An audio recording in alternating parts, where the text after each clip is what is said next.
You look at the number in your account, and it's not small. It should feel like safety. It should feel like the thing you spent a decade building toward. Instead, some tight little knot in your chest tells you it isn't enough, that it could vanish, that spending $1 of it is a mistake you'll pay for later. You have the money. You just can't touch it. At least, that's the trap you've quietly walked into, and you're going to want to stay with me, because the reason has almost nothing to do with the money itself. Let me put a real face on it. A woman named Priya, 44, sits in a car she paid off 3 years ago, in a driveway attached to a house with more equity than mortgage. Her accounts, across everything, cross 7 figures. And she is sitting in that car doing math on whether she can justify a $60 dinner. Not because she can't afford it. She can afford it 10,000 times over. She's doing the math because somewhere along the way her brain learned that watching the number grow was the same thing as being safe. And now every dollar that leaves feels like safety leaking out. That's not greed. That's a wound. And it has a name most people never learn. The counterintuitive part is this. The person you'd look at and call financially anxious,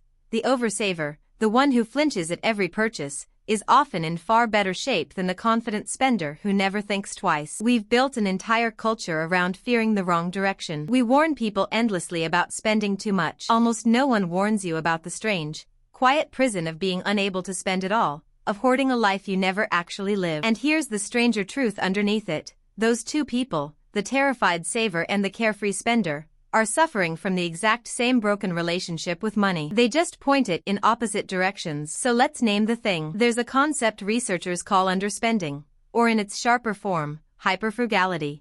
And at the extreme, a genuine anxiety pattern where accumulating money becomes compulsive and spending triggers real distress. Hold on to that idea, because we're going to take it apart slowly. First, understand where it comes from. Because once you see the mechanism, the shame drains right out of it. It almost always starts with scarcity. Real scarcity, at some point in your life. Maybe you grew up watching your parents fight about bills at the kitchen table. Maybe you had a stretch in your 20s where your account genuinely hit zero, and the fear of that moment carved a groove into your nervous system so deep that no balance ever fills it. Your brain, doing its job perfectly, learned one lesson: money leaving is danger, money staying is survival. That lesson kept you alive back then. The problem is it never got the memo that the emergency ended. You're running 20-year-old software on a life that no longer needs it. That's not a discipline problem. That's not you being cheap. It's a survival response that outlived the thread it was built for. Read that again slowly. Because if you've been calling yourself neurotic about money, you've been blaming your character for what is actually just an old alarm that forgot to turn off. Now watch what that old alarm actually costs you,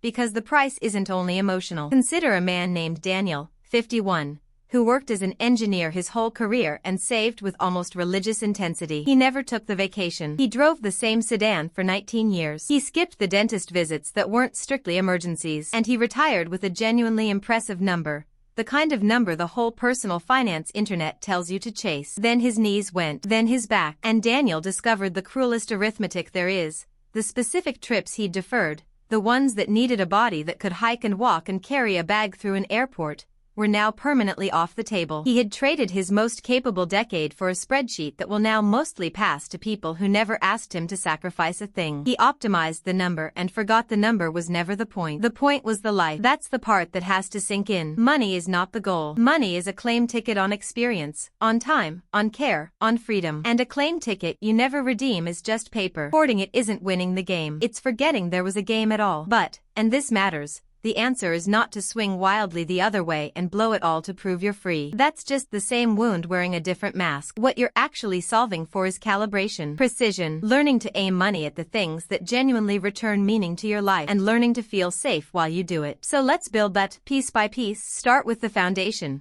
because the fear usually hides one specific unanswered question. What would actually happen if things went wrong? Most chronic underspenders have never once put a real floor under the anxiety. They just feel the drop with no bottom. So put a bottom in. Build the emergency fund deliberately, 3 to 6 months of true expenses, more if your income is lumpy, and name it out loud as exactly that. This is my the world can go sideways and I'm still fine money. When you know the floor exists and you can point to it, the anxiety loses its excuse. It can no longer whisper, but what if everything collapses?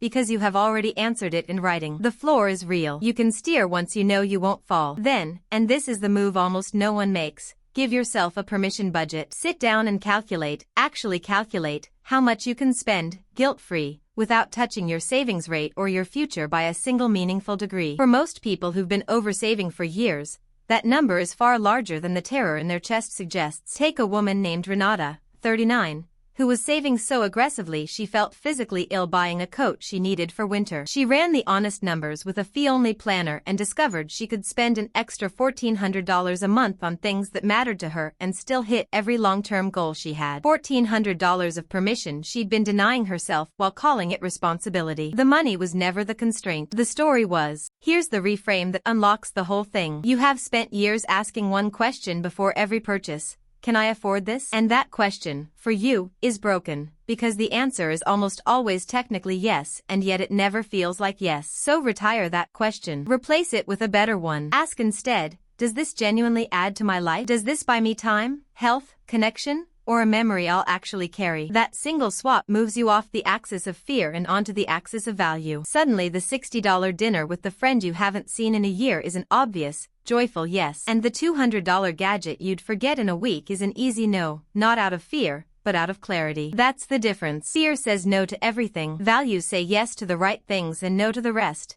and both feel like relief. If this is landing, take a second and subscribe.